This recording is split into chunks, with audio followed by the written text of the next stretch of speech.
Aquí estamos, continuamos con el Nuevo Testamento. Vamos a ver el principio de la iglesia cristiana. Entonces, esa iglesia que crece, recuerde lo explosivo que fue haber visto una vez más la presencia de Dios. Los judíos habían oído de la tradición de sus padres, conocían los profetas, conocían la ley, conocían los salmos por la Torá, pero no habían vivido ellos el poder de Dios como lo vivieron cuando vieron a Cristo Jesús en la tierra. Quedaron impactados. Ahora, no descuide algo, que todos esos judíos que vieron a Jesucristo enseñando, predicando, realizando maravillas y milagros, recibiendo instrucción de Él, viéndolo caminar por todos lados, sufrieron una gran desilusión cuando vieron a ese gran Hijo de Dios muerto y crucificado en una cruz. La mayoría se desalentó, todos miraron y dijeron, hasta aquí se acabó, no era verdad, si fuera Hijo de Dios no hubiera muerto aquí en la tierra. No entendían que se había cumplido lo que los profetas habían anunciado. Y resucitó Jesucristo. Tan cierto es que si leemos la Escritura y vemos que Cristo es la cabeza, la iglesia, que es el cuerpo de Cristo, se comienza a mover de una manera sorprendente y sobrenatural y maravillosa. La iglesia está viva porque Cristo está vivo. Y esa es la alegría de nuestro corazón. Ahora, ¿cómo comienza ese principio de la iglesia cristiana? Es un principio maravilloso. Comienza por 5 puntos claves. Lo primero es con la venida del Espíritu Santo. Se cumplió con la venida del Espíritu Santo. Y eso lo leemos en el capítulo 1 y capítulo 2 del libro de los Hechos. Allá usted puede encontrar esa referencia.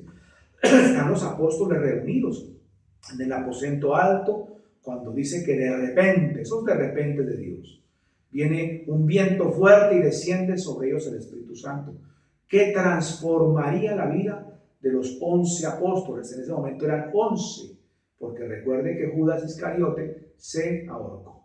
Quedaban 11 en ese momento. Y fueron llenos del Espíritu Santo y fueron repartidos los dones de las lenguas humanas con el propósito de que el Evangelio fuera predicado en todos los lugares del mundo. Lea usted esa parte en que muchos creen que están llenos de mosto, o sea, embriagados de alcohol, los apóstoles, porque muchos los oían hablar en lenguas que ellos no entendían, pero hablaban lenguas de idiomas lejanos. Recuerde usted que en este tiempo que estaban ahí reunidos en Jerusalén, muchos en el tiempo de la Pascua, venía gente creyente en la Torá, en Dios, venían judíos, venían de Asia Menor, de Asia Media, venían del África Meridional, de muchas partes de Europa, gente creyente que habían sido esparcidos, regresaban los judíos a su tiempo de la Pascua, venían de muchos lugares, y entonces los apóstoles llenos del Espíritu Santo salían a predicar la palabra. Entonces comienza la iglesia, los principios con el nacimiento de ellos del Espíritu Santo. Lo segundo, con las escrituras inspiradas. Jesucristo, cuando predicaba y caminaba, había uno que era Mateo, quien llevaba el registro de todas las obras del Señor, que luego el mismo Espíritu Santo usaría a Marcos, a Lucas y al mismo apóstol Juan para escribir, como digámoslo, como las crónicas de lo que Cristo hizo en la tierra, que nosotros conocemos como los 4 evangelios. Entonces, con esas escrituras inspiradas principia la iglesia cristiana, a la par que más o menos habían corrido 70 años después de la muerte de Jesucristo, comienza esa persecución de la iglesia cristiana inicial. Ahora, se fundó también con los dones sobrenaturales con los cuales Cristo dotó a los apóstoles.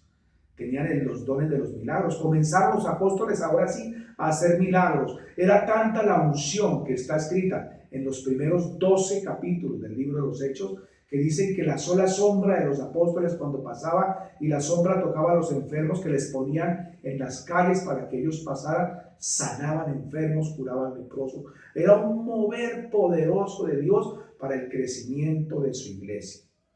Y también se fundó esa iglesia de los principios con la predicación del Evangelio.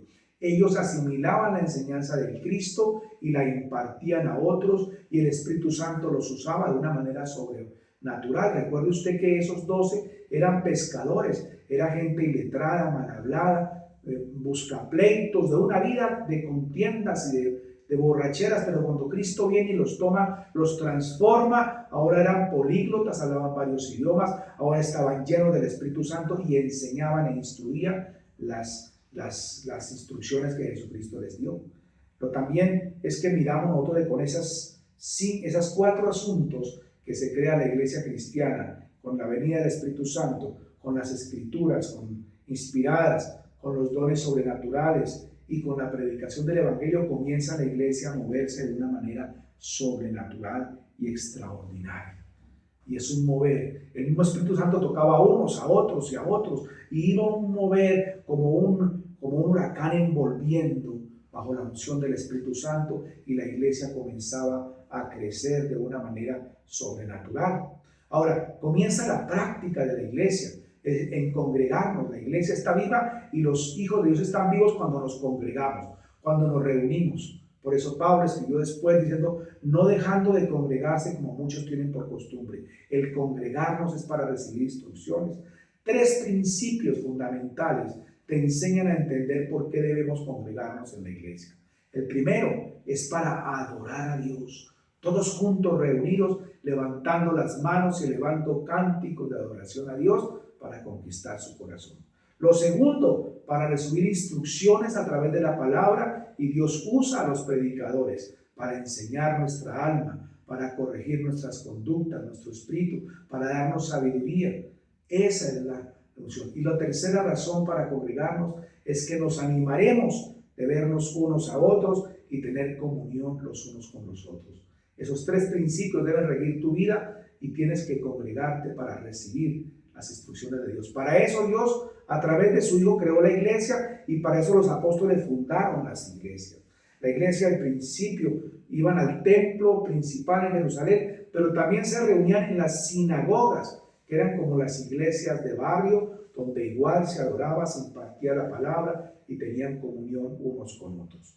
Esos 12 capítulos de la iglesia cristiana nos llevan a nosotros, ¿sí?, a ver cómo principia el mover del Espíritu Santo. Y tomaban la Santa Cena, porque era una de las principales razones también, es que se les impartía la sangre de Cristo. De Jesucristo dijo y dejó escrito, si comierais mi carne y bebierais mi sangre, tendríais vida eterna. Llenos del Espíritu Santo, con alegría y con gozo, se congregaban y la iglesia iba creciendo y creciendo y creciendo. Aparecen los diáconos, los ancianos del templo, que eran los pastores, y los diáconos servían en el templo, ayudaban a las viudas. Entre ellos, uno de los primeros diáconos, Esteban, recuerde usted, fue asesinado por los mismos judíos que no creían en el Señor Jesucristo, que les daba rabia que predicaran de un Cristo que pasó entre ellos y que no lo vieron, se enojaban mucho más con ellos y odiaban el mensaje de la salvación. Y entonces había muchas ya iglesias en Jerusalén, en toda Samaria, en toda Judea, se fueron fundando iglesias que llegaron hasta Antioquía, ¿verdad? En Siria se fue expandiendo el evangelio rapidísimo, porque la unción tocaba y tocaba y tocaba y tocaba, pero solamente en el principio había un fervor y una pasión, pero la iglesia comenzó a ser vista como enemigos de muchos gobernantes y acomodados en religiosidades, en idolatrías y en gobiernos que sometían al pueblo. Veían la iglesia creciente como enemiga de ellos. No entendían. Comenzó entonces la persecución cruel, que después, cuando estudiamos, aprendemos que fue la misma mano de Dios que hizo que se produjera lo que se llamó como la diáspora, persecución y dispersión de todos los creyentes, para que el evangelio fuera extendido a todos los gentiles y tocara muchos lugares de toda la tierra. Es el principio de la iglesia cristiana. Dios les bendiga.